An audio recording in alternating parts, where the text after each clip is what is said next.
Hello, my name is Mary Richards, and I am here to present a proposal for a family-based opioid use prevention program for Hispanic and non-Hispanic Black youth on Cape Cod. I am interested in your community of Cape Cod because of the struggles that this area has had in recent years with high levels of substance abuse. The numbers in your community have reached epidemic levels, especially compared to the surrounding areas, and something needs to be done to ensure that it doesn't get any worse. This slide includes some data that shows just how bad the issue is getting.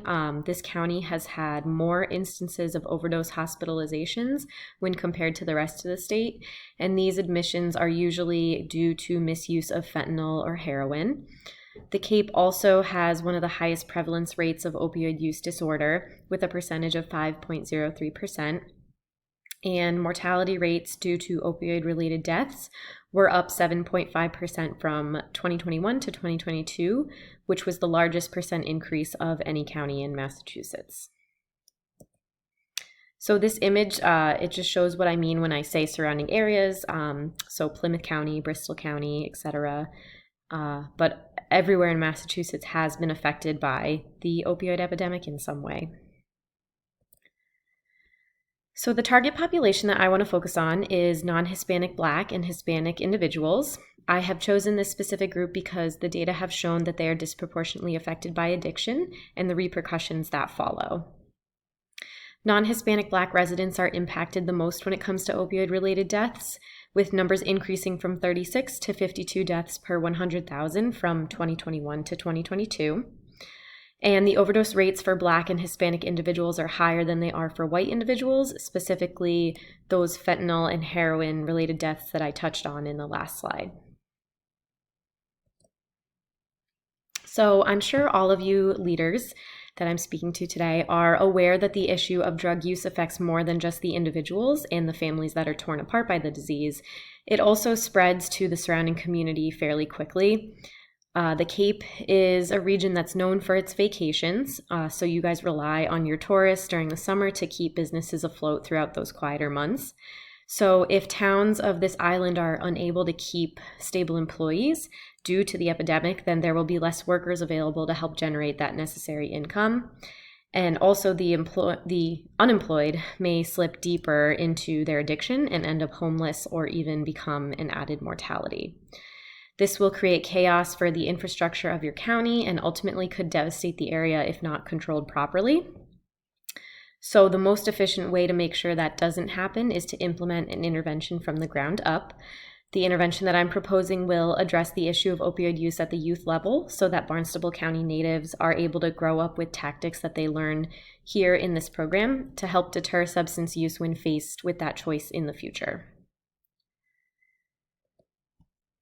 Using members of the community to help develop this intervention instead of just outside research professionals will create a stronger possibility of change. This is because people within a specific town, they share a bond that's not just geographical, but it's also rooted in the customs and shared experiences as well. So I am proposing that there's participation from local doctors and teachers, legislators, business owners, parents, and any other individuals that may have been affected by the epidemic or may be able to provide crucial insight that will aid in eliciting change. If the people of Barnstable County participate in their own program planning, as I am proposing, they'll likely be passionate about it, and then the motivation for health adjustments will increase because they can cater to their community that they know and love, and they can have those own benefits as well. The leaders within the program will be community stakeholders of Hispanic and non-Hispanic Black background who are willing to help run the sessions. I believe this would be a good idea because it would add familiar faces for the families that are attending the program. The Family Style program will consist of 6 weekly sessions that the kids attend with their parents either after school or on the weekends. And it will specifically focus on the idea of self-control. There will be open discussions, skill-building activities, and a portion for the leaders to answer questions at the end. Open discussion topics will include time management, goal formation, drug use prevention strategies, and things of that nature. There will be a section dedicated to addressing and confronting stress related to family, friends, and also discrimination. Next, the skill building activities will force families to work together to solve certain situations that will help instill a sense of trust and teamwork within that family unit. This will hopefully help the youth to seek out their parents' advice and guidance in the future rather than sneaking around and keeping secrets from them. And lastly, with self-control being the main theme, this will help kids develop willpower and the ability to say no when offered or pressured to do drugs. This is very important because addiction can begin even from the first time. So it's imperative that it is avoided altogether with increased self-control. Evaluation is a necessary and important part of creating and implementing a public health program. There are certain questions that need to be addressed to make sure the program is working effectively. So for my program, these questions include: 1, what % of youth have said no to substance use-related peer pressure 1 year after study completion? 2, what % of youth have reported a lower desire to do drugs 6 months after program completion? And 3, what % of youth report better time management skills 6 months and then also 1 year after the end of the program? The type of design that I would like to use to answer these specific questions is called one group pre-test and post-test.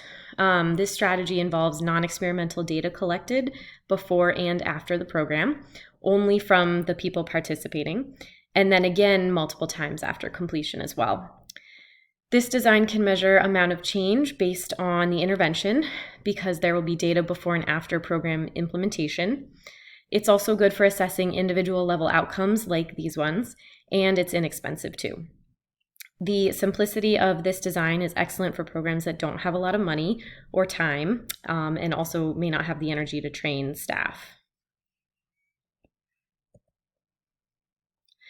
So the stakeholders and public health professionals who are helping to run the program can collect this data by having participants answer questionnaires during the first session and then again at the last session. Then they can mail out the same questionnaires 6 months after program completion and then 1 year after as well. And after that, they can analyze all of the data and share these results.